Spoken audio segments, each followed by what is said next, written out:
Assalamualaikum warahmatullahi wabarakatuh, kawan-kawan DNG Project Media. Hari ini kita akan tanya jawab seputar kepemudaan di studio podcast DNG Project Media. Dan kali ini kita bersama Abang Dani Nugraha selaku owner dari DNG Project Media dan juga sebagai pemuda inspiratif, artinya pemuda yang bisa motivasi kawan-kawan di luar sana, pemuda-pemuda yang saat ini masih berjibaku melawan ego kepribadiannya yang negatif sampai ke yang positif. Mudah-mudahan lekas berubah menjadi ke arah lebih kreatif dan positif. Ya, selamat pagi Abang Dani Nugraha, gimana kabarnya Bang? Selamat pagi, sehat dan alhamdulillah selalu sehat. Pagi ini Mas Wawan mengundang saya nih untuk bincang-bincang santai dan berdebat mengenai pemuda-pemuda. Jangan berdebat lah Bang, maksudnya berargumentasi. Oke, berargumentasi mengenai pemuda-pemuda yang ada di Indonesia nih. Gimana nih Mas Wawan? Ya, apa yang mau kita bahas? kita nilainya gini Bang, bahas kayak mana sih pandangan kita secara umum tentang pemuda-pemuda di Indonesia. Kenapa kita kayaknya pemuda-pemuda sekarang itu lebih terkesan lebih banyak negatifnya dari positifnya. Ya memang masih banyak juga, banyak sekali yang positif, cuman yang dieksplor sama media ini sepertinya negatif. Kita lihat berita-berita di televisi saat ini, berita kriminal yang pemuda, apa ditambah lagi dengan musim seperti ini Bang ya, musim pandemi. Jadi pemuda itu bingung kayaknya, istilah keren sekarang kegabutan gitu, nggak tahu cari apa yang mau dibahas. Mungkin Bang Dani selaku pemuda yang penuh kreatif dan inspiratif bisa membuat jenis usaha kayak gini supaya ngasih inspirasi pada kawan-kawan. Gimana Bang? Sebenarnya sih memang benar, itu benar. Ya media memang lebih banyak cenderung ke ekspor ke negatifnya nih.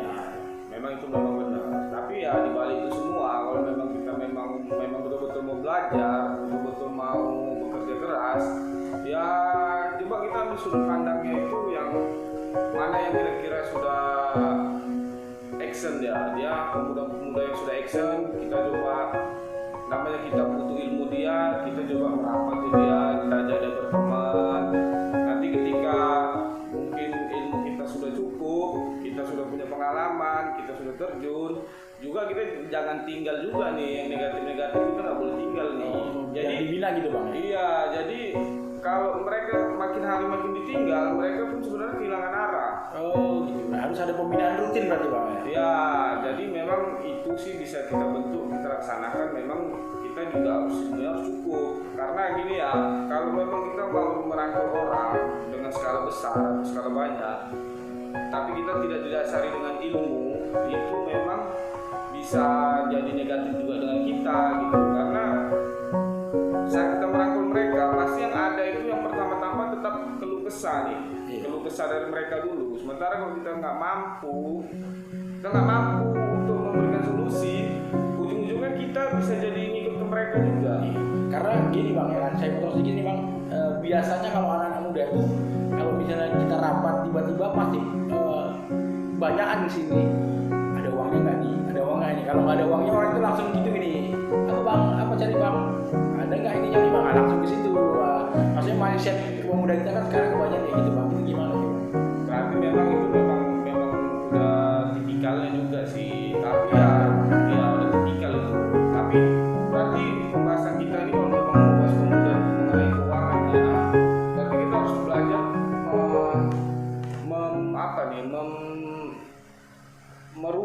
merubah mindset dan pikiran mereka. Jadi karena kalau dari awal udah ceritanya uang, nanti pun juga nggak langsung baik ya. Tapi kalau dari awal kita luangkan waktu, kita belajar untuk cari ilmunya dulu, mudah-mudahan untuk memulai suatu bisnis bukan modal yang menjadi patokan utama. Ya. Karena ya berdasarkan pengalaman saya, modal itu apabila melakukan bisnis, kalau memang nggak cukup dia ilmunya, itu sebentar aja habis itu. Bentar aja habis. Kenapa? Ketika seseorang yang beruang, dia di lapangan terjun dan banyak teman-teman itu otaknya ngolah. Dia ngolah, dia baik-baik, tengok sekolah kelemahannya di mana, ada untung, ada selang, yang diambil, awal-awal pinjam. Nah, kita bicara real-real aja nih. Iya, benar. Nah, jadi kembali ke pokok pembahasan kenapa sedikit uang itu, berarti kita harus pelajari mindsetnya itu. Kita rubah dulu mindsetnya. Gimana caranya? Langkah pertama itu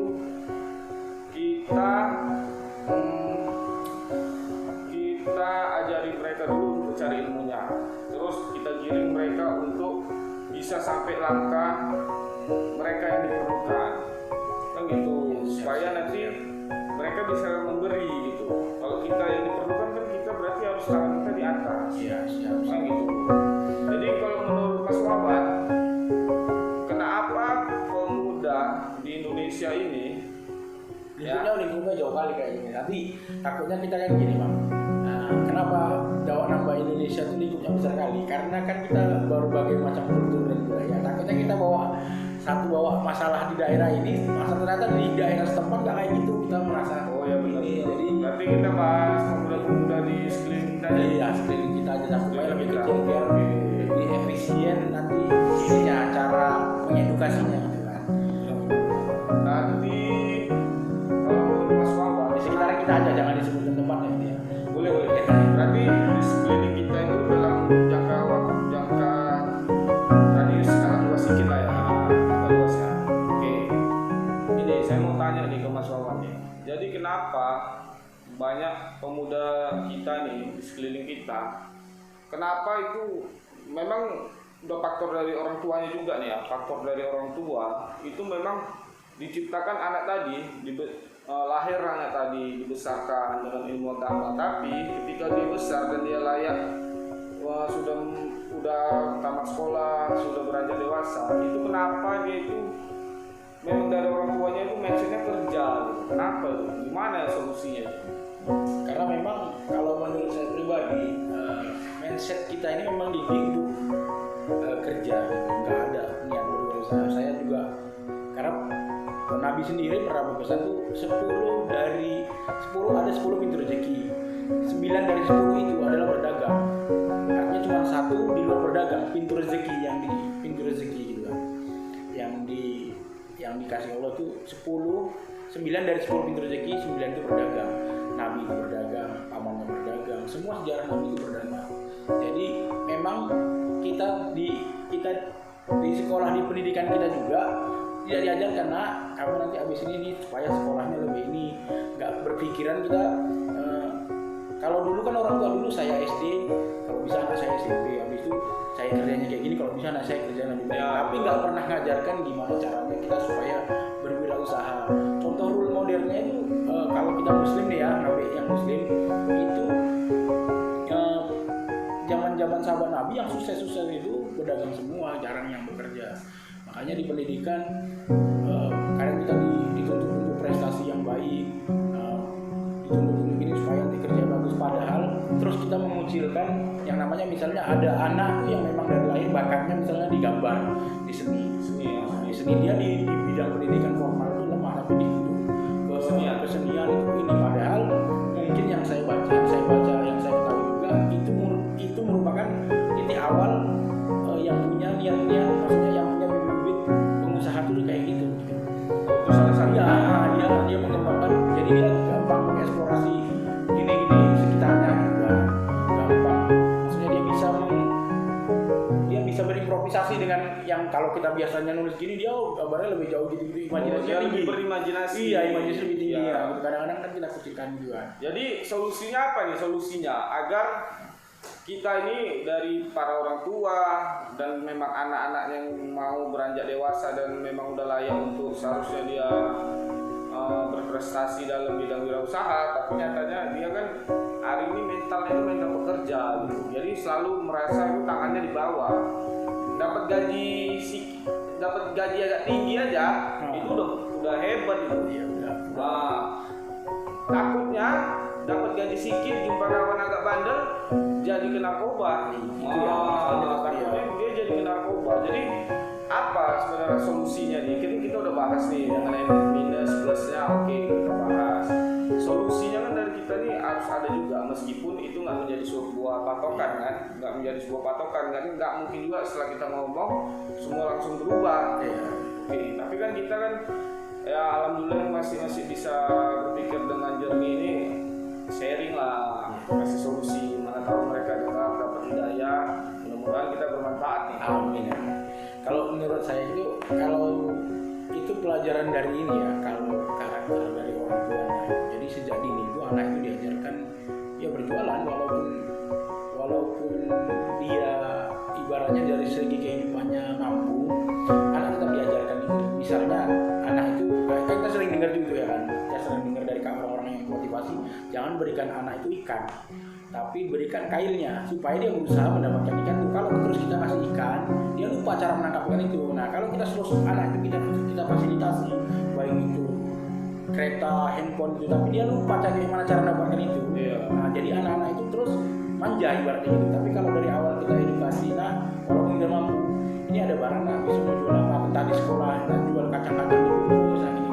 Kadang-kadang kan mindset kita ini, karena ini menurut saya pribadi ya, karena kita punya mental pekerja, jadi kalau ada yang orang jualan itu sinis ya, nah, jualan kayak gini, ini apalah beli. Padahal kalau kita lihat fakta, jual kayak gini, anak berapa sih punya? Padahal anak tadi mau bentuk karakter, ya dari kecil dia udah kayak gitu, besarnya kita nggak tahu kan gitu kan. Nah, kita lihat kayak biografi anak singkong, Hairul Tanjung, orang terkaya nomor 5 sekarang ya di Indonesia. Dia kan anak singkong, dia jual singkong, jual ini, nggak punya sepatu, tapi itu diajak kawannya.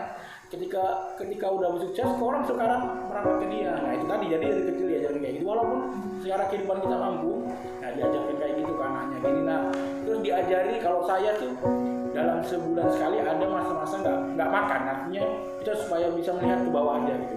Nah kita bersyukur, berpuasa lah ibaratnya. Hari ini kita berpuasa, nah kita lihat hari ini keadaan kita gimana.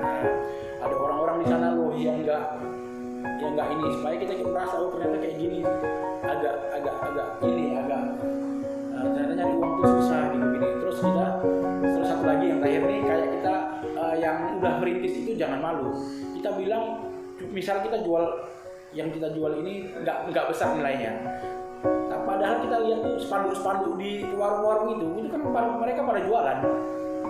Mereka itu jualan barang-barang yang merugikan orang aja, mereka pede jualan. Nah, kita barang yang menyehatkan, barang yang kita jual itu ini, nah, masa kita malu-malu jualan? Padahal orang yang jual sabu, narkoba itu mereka ini giat lagi. Ada barang yang jual tuh haram. Yang dengan resiko tinggi aja mereka tuh giat gimana cara ngakali keamanan dengan polisi supaya nggak tahu. Kita jual barang yang positif, nah, kita malu-malu gitu kan. Nah, itu saja mungkin pengetahuan yang saya miliki itu mungkin supaya bisa agak tambahan, nggak mungkin merubah semua, tapi mudah-mudahan ada yang bisa diambil.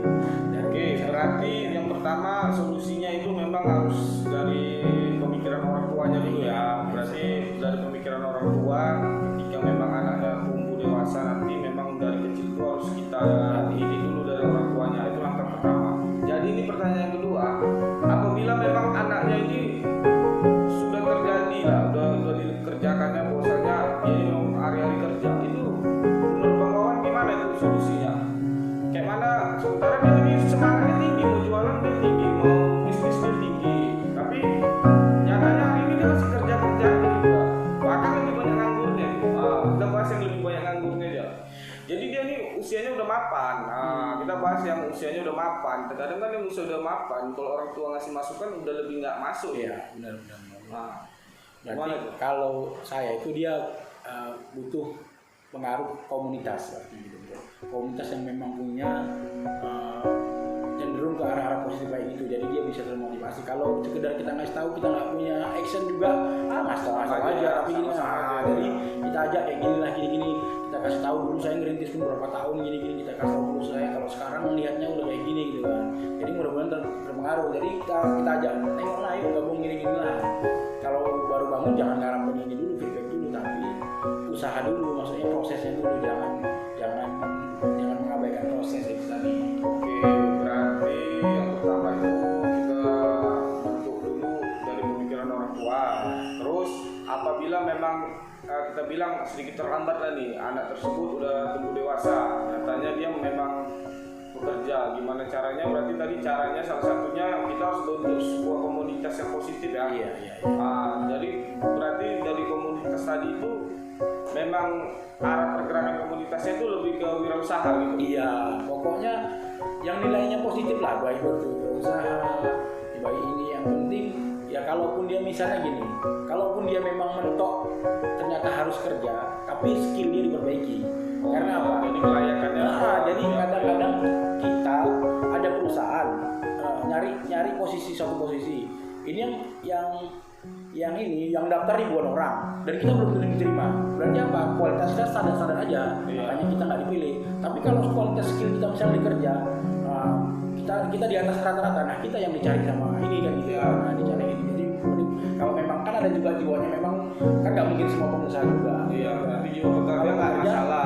Tapi skill harus ditingkatkan. Jangan jadi inilah ibaratnya kalau bisa nih orang-orang pribumi nih, sekalipun dia memang bekerja di pabrik itu kalau bisa ya di kantor-kantornya. Iya. Kan? Masa semua jadi yang kasar-kasar aja. Kan semua jadi yang kasar-kasar. Sementara yang di kantornya, di kantor-kantor pabrik itu kebanyakan ya orang-orang Tionghoanya juga. Sebenarnya nggak bisa kita salahin juga. Iya, itu. bisa. Orang Tionghoanya pun bukan ya memang kita nggak tahu ya ada faktor ke situ atau enggak. Tapi karena memang dari kelayakan dan kualitasnya tadi kan nggak mungkin juga dia ada pendidikannya kurang, kesehariannya kurang, tiba-tiba didudukkan di depan laptop atau komputer disuruh marketing kan nggak mungkin. Iya benar. Itu tadi berarti kita juga harus tahu diri, berarti meningkatkan skill tadi juga perlu kali ya. Iya. Kayak kita juga bisa ibaratnya memantaskan diri gitu. Berarti kalau kita hari ini mau bahas gimana caranya kita bisa punya pabrik itu masih jauh ketinggalan tuh ya.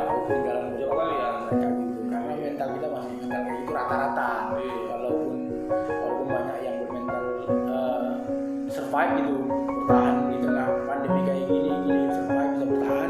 Dan kondisi kayak gini kalau kita yang pengusaha bisa bertahan itu alhamdulillah. Jangan mikir maju dulu karena memang segala sisi kita dibatasi gitu kan. Jadi yang bisa bertahan di era kayak gini, ya itu bisa layak kayaknya kita undang di sini jadi inspirasi dan semangat bagi kawan-kawan yang masih merintis di dunia usaha. Gitu. Kayaknya gitu aja. Oke, berarti kalau kita bahas mengenai apa lagi nih, Mas Bro? Bahas apa lagi ya, kawan-kawan ya? Nah, kita kan sama-sama ini nih, sama-sama moderator gitu ya. Berarti kita mau bahas mental ketika dia sudah terjun dalam sebuah wirausaha. Itu yang kita bahas, mentalnya agar dia tidak down, agar bentar-bentar buka usaha nggak buka tutup, terus kayak mana tuh supaya bisa bertahan lalu berkembang. Kayak Mentalnya kita bahas. kalau yang saya alami dan saya juga sering mengikuti kata-kata dari kata-kata motivator dari yang bisa menginspirasi saya gitu. Kalau kita berwirausaha itu jangan lupa mindset itu tanamkan, jangan hanya mikir untung. Kayak mata uang kanan kiri ya, untung sebelah kanan, rugi sebelah kiri. Jadi kemungkinan dapatnya dua, maksudnya persentasenya 50-50. Bisa untung 50%, kemungkinan rugi 50%. Nah, jadi kita harus siap juga gitu ketika buka usaha. Nanti rugi. Nah, itu tadi mental tadi.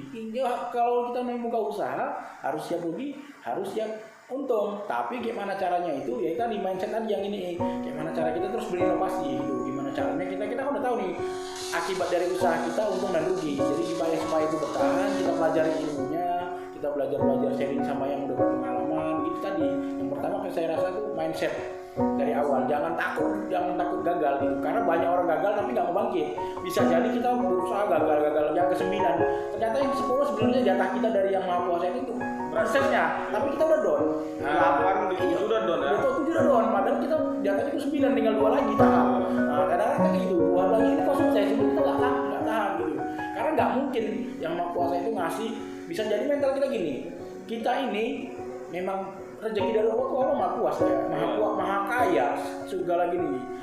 Mungkin Bang Dani biasanya tuh kerja misalnya nih ya, Iya. kerja Iya. 30 juta. Mungkin kalau dikasih 1 miliar, Bang Nani gelagapan. Nah, jadi makanya yang Maha Kuasa itu belum ngasih rezekinya Iya, segitu. betul. Jadi Atau batasnya jadi sombong ya. Itu takut jadi sombong atau koyak-koyak malah jadi yang gini-gini mana.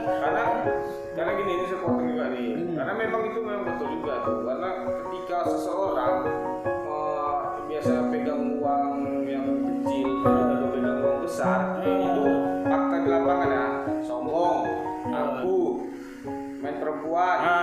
Itu Habis itu ya udah pasti narkoba. Iya, itu ya. Karena kan kita apalagi dia dapat uang itu nggak kerja keras, artinya ibarat kalau bahasa ininya dia bejo, dapat dari yang peninggalan ini, peninggalan warisan atau tanahnya tiba-tiba dapat ganti rugi, kan dia nggak kerja keras tuh, peninggalan ganti rugi tiba-tiba uang banyak. Nah itu biasanya dia mengelolanya nggak pandai. Putar aja habis ya. Putar aja habis karena tadi nggak pandai kelola. Tapi kalau kita yang memang bisa ini tadi kuat mentalnya, kita tahu uang yang sebesar itu misalnya Allah nih memang kau pantas nih dikasih rezeki 4 miliar karena kau tahu ini cukup dan kau bisa dari kau rezeki orang bisa ini banyak gitu 4 miliar gitu berarti kau dari orang ibaratnya perpanjangan dari rezeki orang yang Maha Kuasa ngasih ke Dani bisa ini kan. Nah pikirnya udah banyak gitu yang tanggung jawab. Jadi mungkin itu tadi kenapa kita mungkin nggak udah berusaha gini-gini, mungkin kita belum layak dapat kayak gitu, makanya pantaskan lagi diri kita gitu.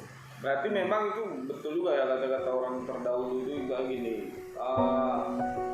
Carilah pengalaman yang sebanyak-banyak. Benar lah supaya kita banyak keluar. Meskipun pengalaman gagal itu nggak masalah ya. Karena memang tadi ya malu lumrah, karena semua itu kan berpasang-pasangan, laki perempuan ya kan, jauh dekat, atas bawah, naik tinggi, untung rugi kan memang udah pasang ya. Tapi gagal berhasil. Iya gagal berhasil itu aja kuncinya, nggak ada pilihan tengah-tengah setengah gagal, itu aja gagal berhasil. Nah tinggal yang proses tadi, tapi jangan lupakan proses gitu aja. Berarti harus sabar juga ya. Iya, sabar. Dalam berbisnis harus sabar ya. Iya. Juga ya. Iya benar-benar. Kalau ada satu kutipan dari kawan saya itu yang saya ikuti media sosialnya, beda pengusaha sama orang dagang. Kalau dagang dia hari ini habis dia udah pening berapa penghasilan. Tapi kalau pengusaha dia mikirkan gimana dia usaha dia ini berkembang tanpa harus ini banyak ini. Jadi dia usahanya itu nggak kayak kalau pedagang sama-sama jualan basicnya. Tapi kalau pengusaha dia harus memikirkan strategi kemungkinan kalau kayak gini. Kalau barang nggak laku, kita cari ilmunya nih, kenapa nggak laku kayak gini. Kalau pedagang kan ya berarti sepi gini ya. Bedanya pengusaha sama dagang ternyata harganya saya juga baru dapat ilmu itu. Bedanya pengusaha. Itu ini tuh soal ibaratnya gini. Itu lebih ke ini sorry ya. Iya nggak apa-apa. Itu gini.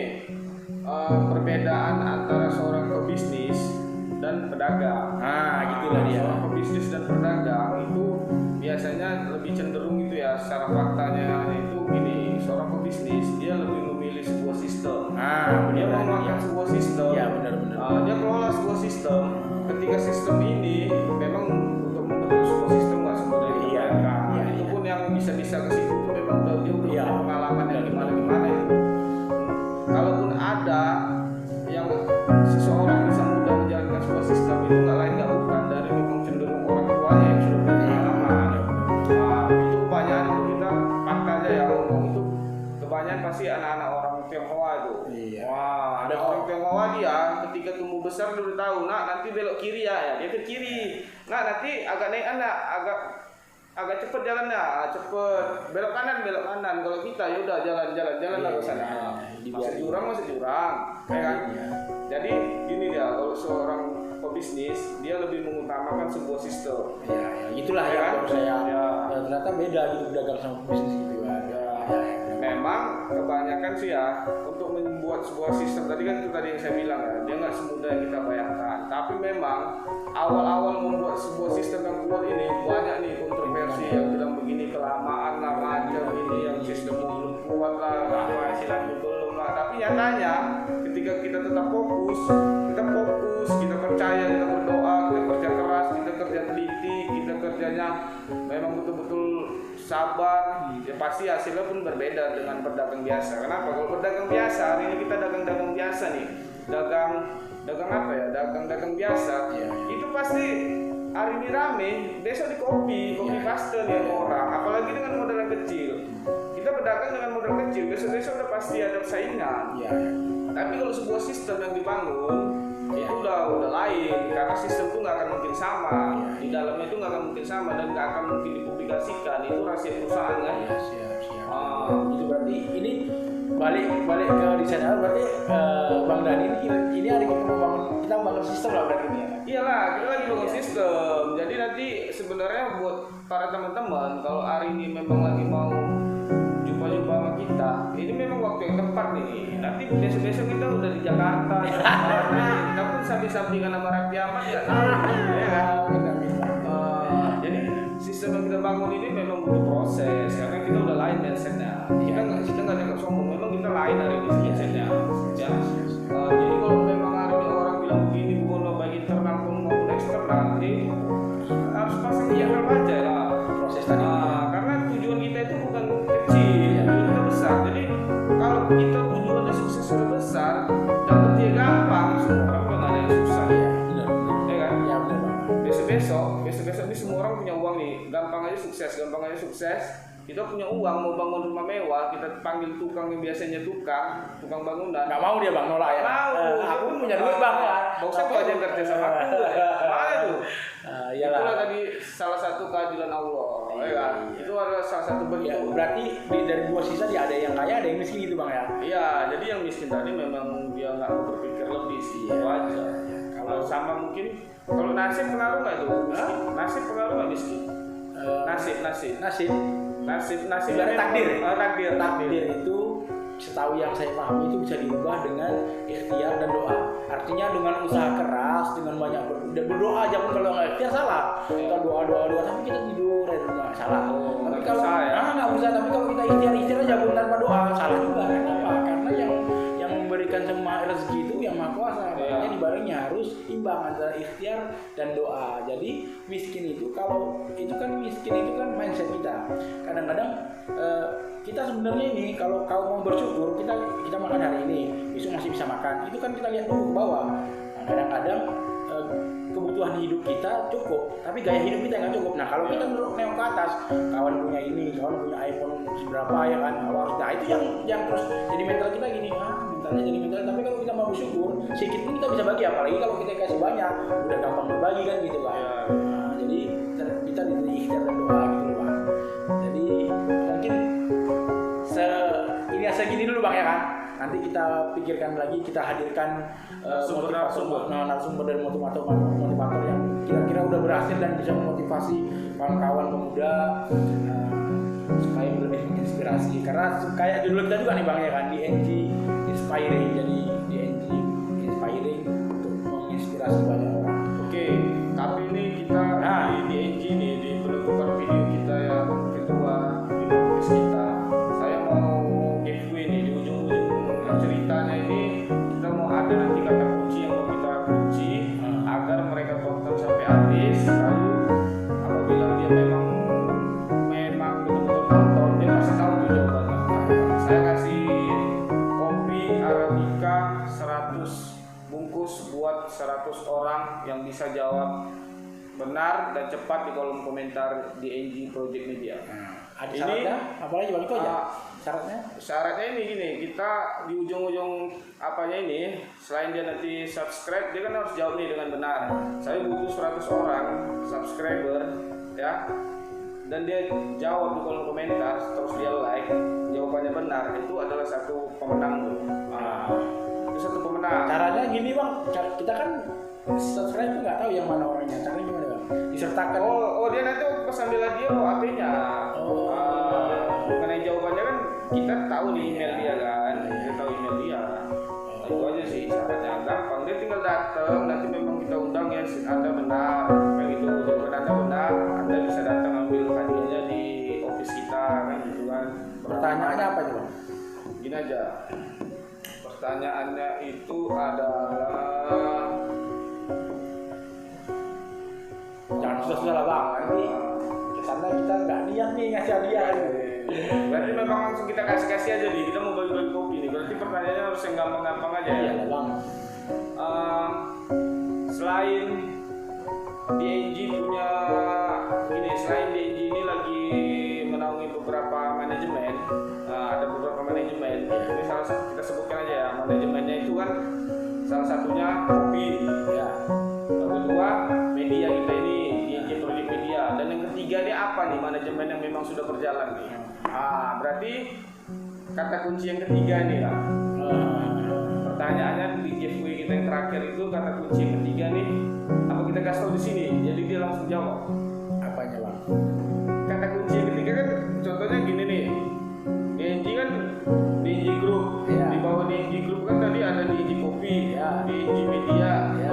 Yang ketiganya ini yang sudah berjalan ini kan ada nih. Dan sebenarnya kalau mereka lihat channel YouTube kita yang Tahu ya. udah tahu nih apa yang ketiga yang sudah berjalan nih, marketingnya di mana, terus lokasi di gudang kita, apa itu gudang sih apa namanya, Lokasi kita bang. lokasi ya. Apa itu kalau bahasa keren gudang apa ya? Bahasa keren gudang itu Ya abang. Udah lah bang. workshop. Workshop. Ya. Ya, ya, ya. Oke, nanti kita akan adakan giveaway buat 100 orang yang subscribe. Terus dia bisa jawab dengan benar di kolom komentar, dia like, dia nanti syarat pengambilan kopinya itu Di office ya. kantor di office, tunjukkan bawa HP-nya, udah itu aja. Nanti jawab ya di kolom komentar kita ya. Berarti siang ini kami berdua tadi sudah bincang-bincang santai membahas mengenai pemuda-pemuda yang ada sekeliling kita, dan mudah-mudahan kalau memang ada solusi yang bermanfaat bisa berguna. Terus Kritik kalau yang membangun. ya membangun, terus kira-kira kalau memang ada kesalahan kami berdua ngomong, kami mohon maaf. Karena semua itu tidak ada faktor sengaja. Karena sebatas kemampuan, sebagus ilmu keilmuan kami seperti ini, Ya. dan cara penyampaian kami seperti kami juga mohon maaf. Iya, karena ini memang jujur real, nggak ada setting-settingan, ini cuma netral ngomong biasa aja nih, ngomong keseharian aja nih, nggak ada di terlalu dinyalain aja nih. Oke, gimana Mas Fajar? Ya itu aja Mas. Ya, baik ya kawan-kawan, mungkin obrolan bincang-bincang santai kita kali ini si pagi menjelang siang kali ini mungkin sampai di sini. Mudah-mudahan lain waktu kita bisa menghadirkan sosok-sosok narasumber yang inspiratif yang bisa menularkan kesuksesan ke kawan-kawan dan kalangan milenial masa kini. Demikian kami mengucapkan terima kasih kepada Bang Dani. Mudah-mudahan kita bisa terus bersinergi bekerja sama memajukan terutama proyek-proyek kita dan bisa bermanfaat ke semua orang. Demikian, assalamualaikum warahmatullahi wabarakatuh. Salam sukses. Salam sukses. Aku rasa